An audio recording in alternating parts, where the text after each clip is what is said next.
Hello friend, welcome to your channel Gyan for exam.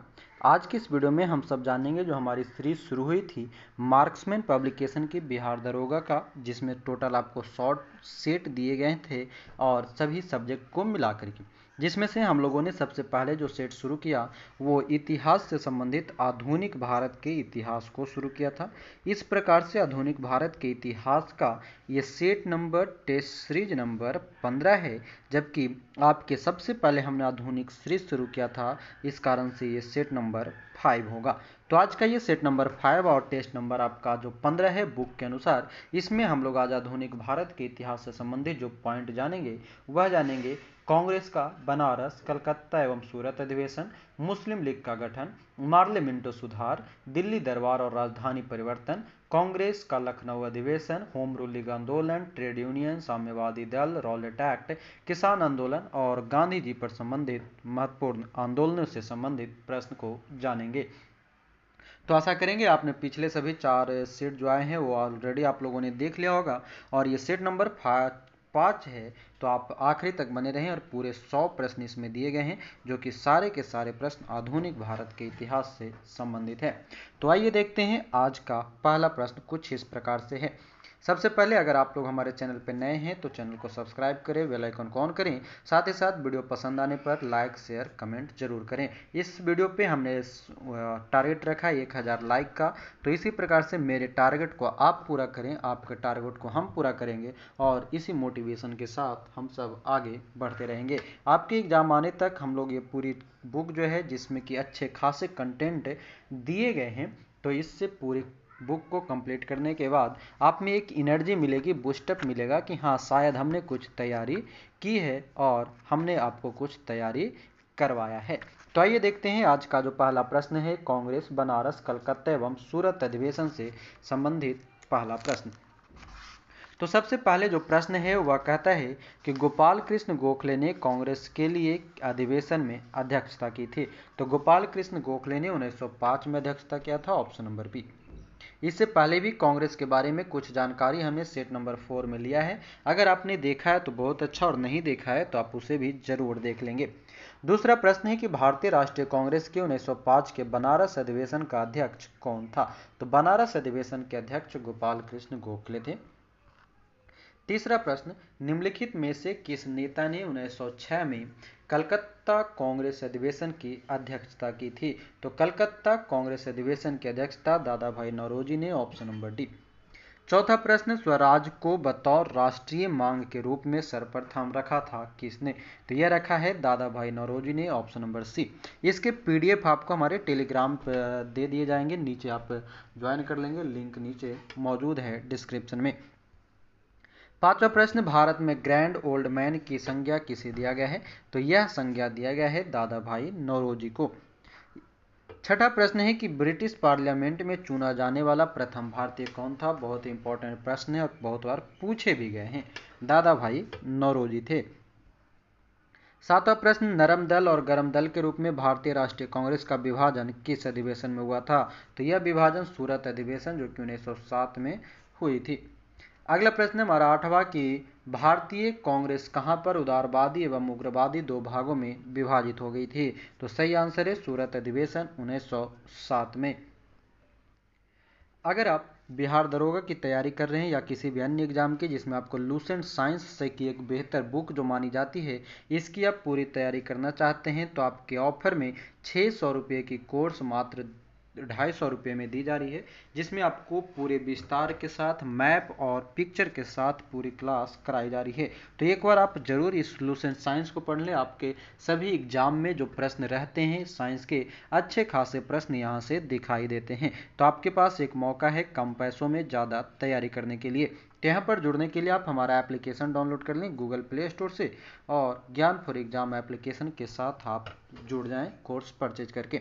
साथ ही साथ जिनका बिहार दरोगा, एसएससी जीडी, बीपीएससी इन सभी का एग्जाम है, वो मात्र कुछ ही रुपयों में आपको इन सभी की तैयारी कराई जा रही है, जिसमें आपको daily practice sheet, daily quiz और डिस्कशन, डेली आपको current affairs, topic wise test, Bihar special, ये सभी कराए जा रहे हैं।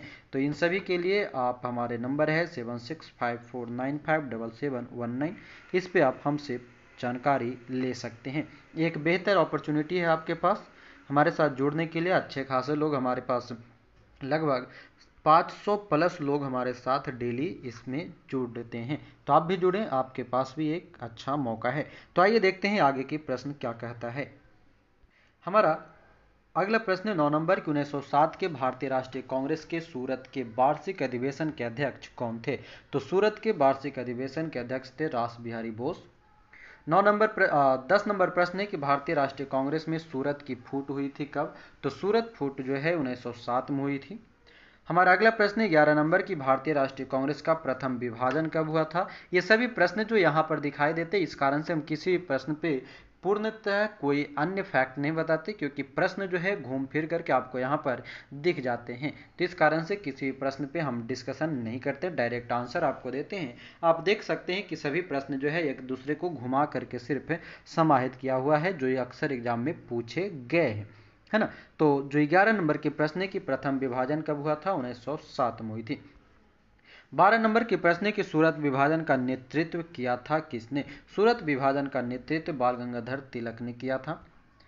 अब आगे का जो पॉइंट है मुस्लिम लीग का गठन। मुस्लिम लीग का गठन यानी कि 1906 की बात है, जिसमें 13 नंबर की प्रश्न कहता है कि निम्नलिखित में से किसने ऑल इंडिया मुस्लिम लीग की स्थापना की थी? ऑल इंडिया मुस्लिम लीग की स्थापना नवाब सलीमुल्लाह खान ने किया था। अगला प्रश्न है हमारा 14 नंबर की 1906 में मुस्लिम लीग की स्थापना हुई थी कहाँ? तो मुस्लिम लीग की स्थापना जो है यह ढाका में हुई थी। 15 नंबर प्रश्न है मुस्लिम लीग का प्रथम अध्यक्ष कौन थे? तो मुस्लिम लीग का प्रथम अध्यक्ष के रूप में आगा खां को बनाया गया था। हमारा अगला प्रश्न है 16 नंबर 1907 में मुस्लिम लीग का वार्षिक अधिवेशन कहाँ हुआ था? ये सभी जो क्लास है हम लोगों ने जब क्यूज डेली करते हैं वहाँ पर आपको अच्छी खासी तैयारी करा है। अगर आप नए हैं या आपको नहीं पता है क्यूज के बारे में तो आप जरूर हमसे जानकारी ले लेंगे और जरूर जुड़ेंगे। ये सभी प्रश्न जो हमसे पढ़े हुए हैं या जो डेली क्यूज करते हैं उनको अच्छी खासी जानकारी होगी, है ना। तो 16 का जो सही आंसर हो जाएगा 1907 में मुस्लिम लीग का वार्षिक अधिवेशन कहाँ हुआ था? तो सही आंसर हो जाएगा कराची में, ऑप्शन नंबर बी। 17 नंबर की प्रश्न है कि सन 1908 में अखिल भारतीय मुस्लिम लीग की एक लंदन शाखा की स्थापना हुई थी किसकी अध्यक्षता में? मुस्लिम लीग की जो लंदन शाखा थी अमीर अली की अध्यक्षता में हुआ था, ऑप्शन नंबर बी। अगला जो पॉइंट है मार्ले मिंटो सुधार। मार्ले मिंटो सुधार यानी कि 18वां जो प्रश्न है कि मार्ले मिंटो सुधार बिल किस वर्ष में पारित किया गया? तो मार्ले मिंटो सुधार 1909 में आया था, ऑप्शन नंबर बी। 19वां प्रश्न 1909 के इंडियन काउंसिल एक्ट में किस बात की व्यवस्था की गई थी? तो 1909 में जो था यह किया गया था सांप्रदायिक प्रतिनिधित्व की, ऑप्शन नंबर बी। हमारा अगला जो पॉइंट है वह है दिल्ली दरबार और राजधानी परिवर्तन, यानी कि छोटे छोटे पॉइंट में जो अक्सर एग्जाम में पूछे गए प्रश्न हैं उसी को इसमें दिया गया है और जो कि अच्छा कलेक्शन है ना। तो 20वां प्रश्न है कि ब्रिटिश काल में दिल्ली के पहले भारत की राजधानी कहाँ थी? तो यह थी कलकत्ता में, जो कि 1911 तक था। हमारा अगला प्रश्न है 21वां कि 1912 ईस्वी में जब राजधानी कलकत्ता से दिल्ली लाई गई उस समय भारत का वायसराय कौन था? तो उस समय भारत के वायसराय के रूप में लॉर्ड हार्डिंग था, ऑप्शन नंबर डी। 22वां प्रश्न किस वर्ष भारत की राजधानी कलकत्ता से दिल्ली आई? तो भारत की राजधानी कलकत्ता से दिल्ली 1911 में लाई गई थी। माफ करेंगे, यहाँ पर जो प्रश्न जो ऑप्शन है ऑप्शन के हिसाब से आपको ठीक है कि भारत की राजधानी जो है कलकत्ता से दिल्ली लाई गई थी। एक्चुअली इस समय घोषणा की गई थी, ठीक है। और दिल्ली जो हमारा राजधानी बनता है 1912 में बनता है, मगर ऑप्शन में जो दिया गया है उसके अनुसार आप डी मार सकते हैं। 23वां प्रश्न है कि दिल्ली में किसके राजकीय प्रवेश के अवसर पर बम फेंका गया था? तो जो बम फेंका गया था लॉर्ड हार्डिंग के समय पे, और ये लॉर्ड हार्डिंग द्वितीय याद रखेंगे क्योंकि द्वितीय के समय पे ये काम की गई थी। 24वां प्रश्न ब्रिटिश शासन के दौरान बिहार को एक अलग प्रांत का दर्जा किस वर्ष प्राप्त हुआ? तो बिहार को एक अलग प्रांत का दर्जा 1912 में हुआ था, जिसमें ओडिशा भी हमारे साथ था उस समय। आगे का जो पॉइंट है कांग्रेस का लखनऊ अधिवेशन। कांग्रेस का लखनऊ अधिवेशन में 25वां प्रश्न है कि दिसंबर 1916 में इंडियन नेशनल कांग्रेस तथा इंडियन मुस्लिम लीग ने एक ही समय अपने अधिवेशन आयोजित किए थे कहां पर? तो यह आयोजन हुआ था लखनऊ में। अगला प्रश्न हमारा 26वां कि 1916 में भारतीय राष्ट्रीय कांग्रेस के लखनऊ अधिवेशन की अध्यक्षता किसने की थी? तो लखनऊ अधिवेशन की अध्यक्षता एमसी मजुमदार ने किया था, ऑप्शन नंबर डी। 27वां कांग्रेस और मुस्लिम लीग के बीच प्रसिद्ध लखनऊ समझौते पर हस्ताक्षर हुआ था। लखनऊ समझौते पर हस्ताक्षर 1916 में हुई। अगला प्रश्न है हमारा 28वां कि अतिवादियों एवं उदारवादियों के पुनर्मिलन की प्रक्रिया में प्रमुख शिल्पी निम्न में से कौन था? तो प्रमुख शिल्पी के रूप में एनी बेसेंट को जाना जाता है। आगे प्रश्न है 29 कि वर्ष 1916 में मुस्लिम लीग और कांग्रेस के मध्य किसने समझौता कराया था? तो मुस्लिम लीग और कांग्रेस के बीच में समझौता बाल गंगाधर तिलक के माध्यम से हुई थी। अगला प्रश्न जो पॉइंट है वह है होम रूल लीग आंदोलन, और उससे संबंधित प्रश्न है कि होम रूल लीग आंदोलन प्रारंभ सर्वप्रथम किसने किया था? तो सर्वप्रथम की अगर बात करेगा तो यहाँ पर ध्यान देंगे आरंभ किसने किया था? तो 30 का जो सही आंसर है एनी बेसेंट है। मगर एनी बेसेंट से पहले ही होम रूल लीग जो है 1916 में अप्रैल महीने में किया गया था तिलक के द्वारा। तो यहाँ पर आंसर जो होना चाहिए तिलक का होना चाहिए, क्योंकि होम रूल लीग आंदोलन जो है सर्वप्रथम अप्रैल में 1916 में किया गया था, जबकि एनी बेसेंट की जो होम रूल लीग बनी थी यह सितंबर 1916 में बनी थी। तो आप यहाँ पर जो आंसर टिक करेंगे वो ऑप्शन नंबर डी टिक करेंगे। और किन्हीं को अन्य भी किया अगर किसी प्रकार की सुझाव होगी तो आप हमें जरूर नीचे कमेंट बॉक्स में लिख देंगे। आगे 31वां प्रश्न है कि 1915-16 में दो होम रूल लीग आरंभ की गई थी, जिसके नेतृत्व किसने किया था? तो जिसका नेतृत्व बाल गंगाधर तिलक और एनी बेसेंट ने किया था। आगे की प्रश्न है 32वां कि एनी बेसेंट मुख्यतः संबद्ध रही है। तो एनी बेसेंट का जो संबंध है वह है गृह शासन आंदोलन, जिसे हम होम रूल लीग कहते हैं। ये हिंदी में लिखा हुआ है गृह शासन। 33वां प्रश्न है कि प्रथम विश्व युद्ध के दौरान आंदोलन जो भारत में लोकप्रिय हुआ था वह कौन था? तो वह था होम रूल लीग आंदोलन। 34वां कि तिलक तथा एनी बेसेंट द्वारा बनाए गए होम रूल लीगों को एक में मिला दिया गया था। कब? एक में मिला देने का काम 1918 में किया गया, यानी कि 1916 में इसकी स्थापना होती है, 2 साल बाद 1918 में दोनों को मिला दिया जाता है। 35वां प्रश्न कि निम्न में से कौन फेबियन आंदोलन का प्रस्तावक था? एनी बेसेंट, एओ ह्यूम, माइकल मधुसूदन दत्ता या आर पान दत्त? तो सही आंसर हो जाएगा एनी बेसेंट। अब अगला जो टॉपिक है गांधी एवं उनके प्रारंभिक आंदोलन, यानी कि गांधी जी से संबंधित प्रश्न होंगे। और जिस दिन आज हम वीडियो रिकॉर्ड कर रहे हैं वो है 2 अक्टूबर, यानी कि बापू जी का जन्मदिन और साथ ही साथ लाल बहादुर शास्त्री का जन्मदिन भी है ना। तो आज उनके बर्थडे के अनुसार आप देखते हैं आप कितने प्रश्न उनके नाम पे सही करते हैं। चलिए प्रश्न है 36वां कि दक्षिण अफ्रीका में रहने की अवधि में महात्मा गांधी ने निम्न में से जिस पत्रिका का प्रकाशन किया उसका नाम था? तो उसका नाम था Indian opinion, option number D. 37वां प्रश्न की फिनिक्स फॉर्म कहाँ स्थित है? तो फिनिक्स फॉर्म का जो अवस्थित है यह डरबन दक्षिण अफ्रीका में है। अगला प्रश्न हमारा 38 की एम के गांधी समर्थक थे किसके? तो महात्मा गांधी जो समर्थक थे वह थे दार्शनिक अराजकतावाद के, ऑप्शन नंबर डी। 39वां प्रश्न है कि गांधी जी की दृष्टि में अहिंसा का अर्थ क्या होता है? तो गांधी जी की दृष्टि में अहिंसा का मतलब है सत्य की प्राप्ति का रास्ता। हमारा अगला प्रश्न है 40 नंबर की गांधी जी ने परिवार नियोजन हेतु क्या तरीका बताया था? तो परिवार नियोजन के लिए आत्मनियंत्रण बताया था, ऑप्शन नंबर बी।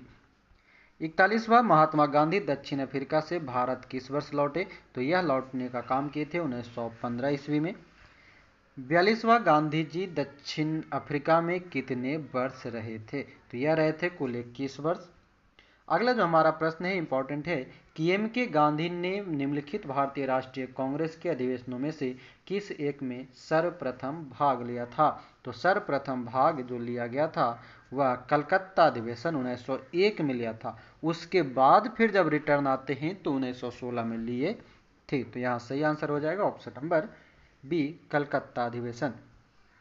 आगे 44वां कि भारत के स्वतंत्रता आंदोलन के दौरान महात्मा गांधी द्वारा स्थापित साबरमती आश्रम नगर के बाहर स्थित है, यानी कि किस नगर में स्थित है? तो अहमदाबाद। अगला प्रश्न है हमारा 45वां कि महात्मा गांधी ने अहमदाबाद के निकट साबरमती के किनारे एक आश्रम बनाया था, इसे क्या कहा गया है? तो इसे जो कहा गया है उसका नाम है सत्याग्रह आश्रम, साबरमती के निकट जो आश्रम बनी हुई है। 46वां प्रश्न कि महात्मा गांधी के राजनीतिक गुरु कौन थे? तो यह हैं गोपाल कृष्ण गोखले। 47वां प्रश्न कि भारत के स्वतंत्रता संघर्ष के दौरान सबसे पहले सत्याग्रह किसने किया था? तो सबसे पहले सत्याग्रह महात्मा गांधी ने किया था। 48 नंबर प्रश्न है कि निम्नलिखित में से किसने कहा था कि विदेशी वस्त्रों की बर्बादी उनके साथ सर्वोत्तम व्यवहार है? तो यह कथन है महात्मा गांधी का, जबकि इसका विरोध किए थे रविन्द्रनाथ टैगोर ने। बोला कि किसी भी वस्तुओं की बर्बादी निष्ठुर बर्बादी है, तो ये रविन्द्रनाथ टैगोर का कथन है, जबकि विदेशों की वस्त्रों की बर्बादी महात्मा गांधी का है। 49वां अनटू दिस लास्ट नामक पुस्तक के लेखक कौन है? तो इसका सही आंसर हो जाएगा John Ruskin, option number A. 50वां प्रश्न निम्न में से किस आंदोलन में गांधी जी संबंधित नहीं थे? स्वदेशी आंदोलन, खिलाफत आंदोलन, व्यक्तिगत सत्याग्रह आंदोलन या भारत छोड़ो आंदोलन? तो हमारा सही आंसर हो जाएगा स्वदेशी आंदोलन, क्योंकि ये 1905 के आसपास में चला था, जिसमें वो गांधी जी विदेश में थे, अफ्रीका में थे। 51वां प्रश्न निम्नलिखित सत्याग्रहों में से किसका नेतृत्व महात्मा गांधी ने नहीं किया था? भारत छोड़ो आंदोलन, सविनय अवज्ञा, बारदोली या खेड़ा? तो जो बारदोली सत्याग्रह है इसमें महात्मा गांधी ने नहीं, जबकि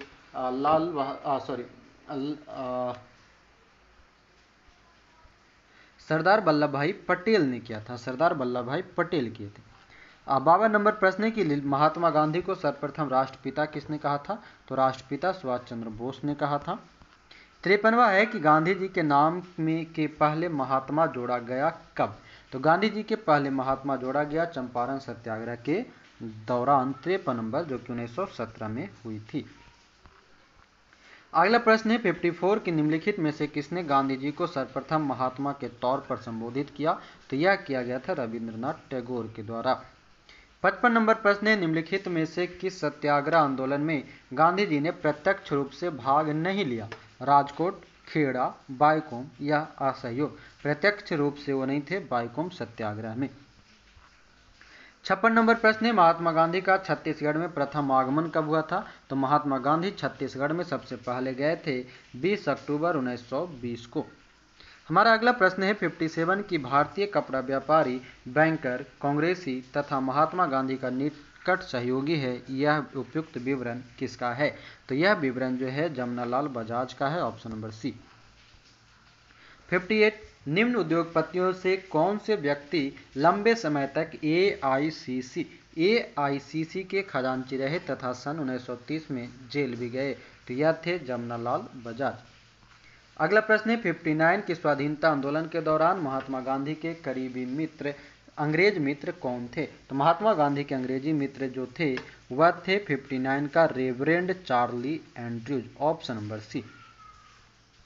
अगला प्रश्न हमारा 60 नंबर की भारत की स्वाधीनता के समय महात्मा गांधी, तो भारत की स्वाधीनता के समय महात्मा गांधी जो थे कांग्रेस के सदस्य नहीं थे। हमारा अगला प्रश्न है 61 नंबर की गांधी जी की मृत्यु पर किसने कहा था हमारे जीवन से प्रकाश चला गया है? तो यह कथन कहा था जवाहरलाल नेहरू ने, ऑप्शन नंबर डी। अगला प्रश्न 62 की गांधी जी ने अपना पहला सत्याग्रह आरंभ किया था कहां से या किसके विरुद्ध? तो 62 का जो सही आंसर हो जाएगा वह मजदूरों को कम वेतन दिए जाने के विरुद्ध पहला सत्याग्रह किया था, ऑप्शन नंबर सी। 63 निम्न में से किस आंदोलन में महात्मा गांधी ने पहली बार भूख हड़ताल का प्रयोग हथियार के रूप में किया था? तो भूख हड़ताल अहमदाबाद मिल मजदूर 1918 में। 94 नंबर प्रश्न 64 नंबर प्रश्न 1917 से 18 में अहमदाबाद में गांधी जी द्वारा चलाए गए सत्याग्रह में किसने हिस्सा लिया था? कृषक वर्ग, मध्यम वर्ग, जनता या मजदूर? तो हमारा सही आंसर हो जाएगा मजदूर। 65 है कि निम्नलिखित में से महात्मा गांधी का कौन सा संघर्ष औपचारिक श्रमिकों से संबंधित था? तो सही आंसर हो जाएगा अहमदाबाद संघर्ष, ऑप्शन नंबर बी। 66 यानी कि 66 नंबर है निम्न में से कौन सी घटना सबसे पहले हुई? खेड़ा सत्याग्रह, सविनय अवज्ञा आंदोलन, असहयोग आंदोलन या चंपारण सत्याग्रह? तो 66 का सही आंसर हो जाएगा ऑप्शन नंबर डी, चंपारण सत्याग्रह, जो कि 1917 में हुई थी। आगे हमारा 67 है कि गांधी जी ने भारत में पहली बार सत्याग्रह आंदोलन बिहार में कहां प्रारंभ किया था? तो चंपारण से किया था, ऑप्शन नंबर डी। 68 है कि गांधी जी का चंपारण आंदोलन था किससे संबंधित? आप जानते होंगे कि नील कर्मियों की समस्याओं के समाधान हेतु, जो कि 3 कठिया व्यवस्था से संबंधित है। अगला प्रश्न 69 कि गांधी जी का चंपारण सत्याग्रह किससे जुड़ा था? तो यह जुड़ा हुआ है तिनकठिया से, ऑप्शन नंबर बी। अगला प्रश्न 70 नंबर की चंपारण जनपद में तिनकठिया प्रथा का तात्पर्य क्या था? तो तिनकठिया प्रथा का तात्पर्य था किसानों द्वारा 3/20 भूभाग पर नील की खेती करना, यानी कि 20 कट्ठा में 3 कट्ठे में नील की खेती करनी होती थी। 71वां प्रश्न है कि निम्नलिखित में से कौन महात्मा गांधी के चंपारण सत्याग्रह से संबंधित हैं? वल्लभ भाई पटेल, मदन मोहन मालवीय, शौकत अली या राजकुमार शुक्ल? तो जो संबंधित व्यक्ति हैं वह हैं राजकुमार शुक्ल। इन्होंने ही 1916 में इनको बुलाने का काम किया था, तब गांधी जी 1917 में आए थे। 72 नंबर प्रश्न है कि चंपारण आंदोलन से कौन संबंधित नहीं था? राजेंद्र प्रसाद, अनुग्रह नारायण सिन्हा, जेबी कृपलानी या जयप्रकाश नारायण? तो 72 का सही आंसर हो जाएगा जयप्रकाश नारायण। ये भारत छोड़ो आंदोलन के समय थे। जेबी कृपलानी, नारायण सिन्हा और राजेंद्र प्रसाद शामिल थे। 73 है कि दक्षिण अफ्रीका से लौटने के बाद गांधी जी ने प्रथम सफल सत्याग्रह प्रारंभ किया था कहाँ?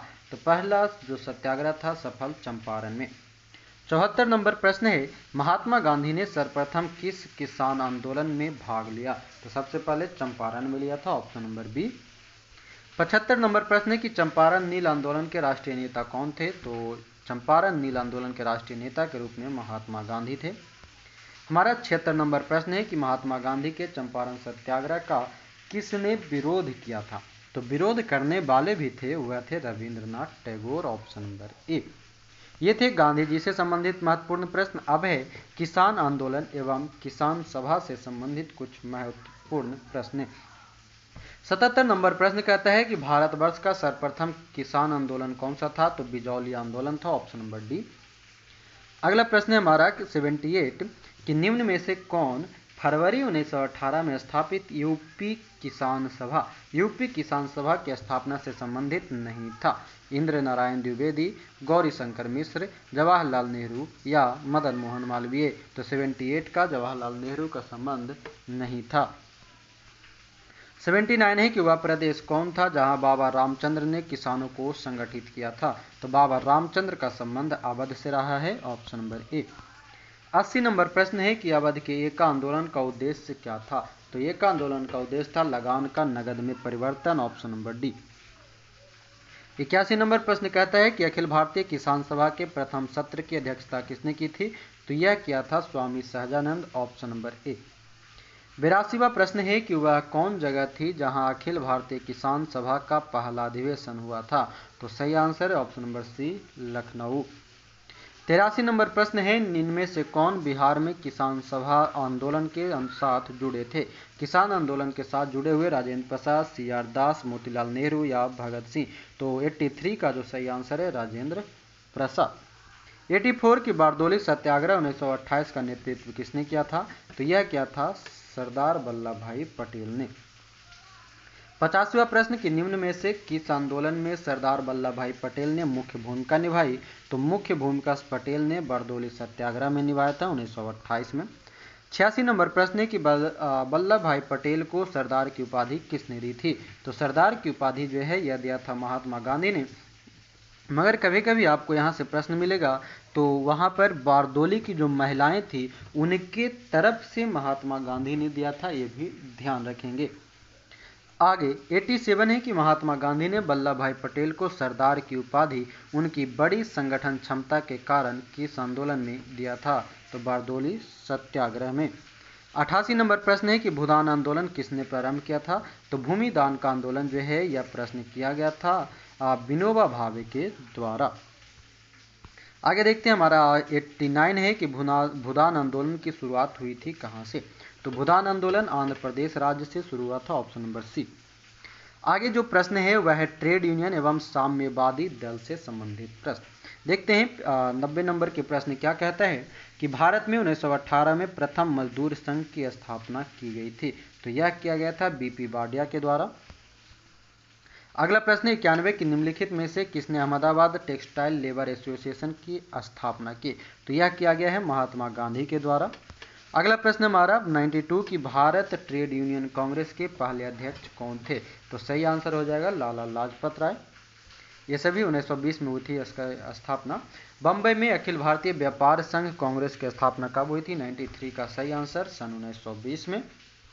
अगला प्रश्न है 94 की अखिल भारतीय ट्रेड यूनियन कांग्रेस की 1920 में बम्बई में हुए प्रथम अधिवेशन की अध्यक्षता किसने की थी? तो यह किया था लाला लाजपत राय ने। अगला प्रश्न 95 की कम्युनिस्ट इंटरनेशनल का सदस्य बनने वाला पहला भारतीय कौन था? तो कम्युनिस्ट इंटरनेशनल का पहला सदस्य जो बने थे वह थे M.N. रॉय, मानवेंद्र नाथ रॉय इनका पूरा नाम है। 96 है कि कानपुर षड्यंत्र मुकदमा किस आंदोलन के नेताओं के विरुद्ध हुआ था? तो यह जो हुआ था साम्यवादी आंदोलन के विरुद्ध हुई थी। अगला प्रश्न हमारा 97 के ट्रेड यूनियन आंदोलन के क्रांतिकारी चरण का समय क्या था? तो क्रांतिकारी चरण जो था 1926 से 1939 के बीच का रहा। हमारा अगला प्रश्न है 98 कि 1940 में रेडिकल डेमोक्रेटिक पार्टी का गठन किसने किया था?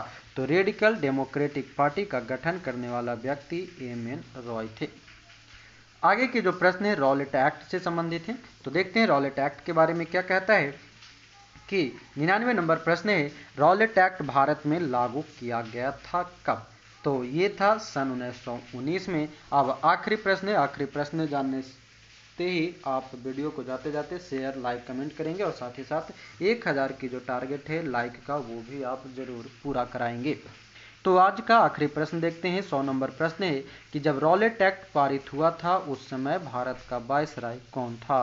तो सही आंसर है लॉर्ड चेम्सफोर्ड। रॉलेट एक्ट से संबंधित और भी प्रश्न देखेंगे जो अगले सेट में यानी कि सेट नंबर 16 और हमारे आधुनिक भारत की सीरीज का सेट नंबर 6 में वो दिखाई देगा। तो उस सीरीज को भी आप लोग जरूर देखें और PDF आपको टेलीग्राम पे दे दिए जाएंगे, उसमें आंसर की भी आपको एक साथ दे दिए गए हैं। तो आशा करेंगे वीडियो आपको पसंद आए होंगे और जो लोग नए हैं वो चैनल पर सब्सक्राइब कर लें, वीडियो को बेल आइकन को ऑन कर लेंगे और जाते जाते एक लाइक शेयर कमेंट जरूर करके जाएंगे। और साथ ही साथ आप अपना कमेंट में कमेंट बताएं कि आपको कितने मार्क्स प्राप्त हुए। तो मिलेंगे अगले वीडियो में। आज के लिए आपका बहुत बहुत धन्यवाद। जय हिंद।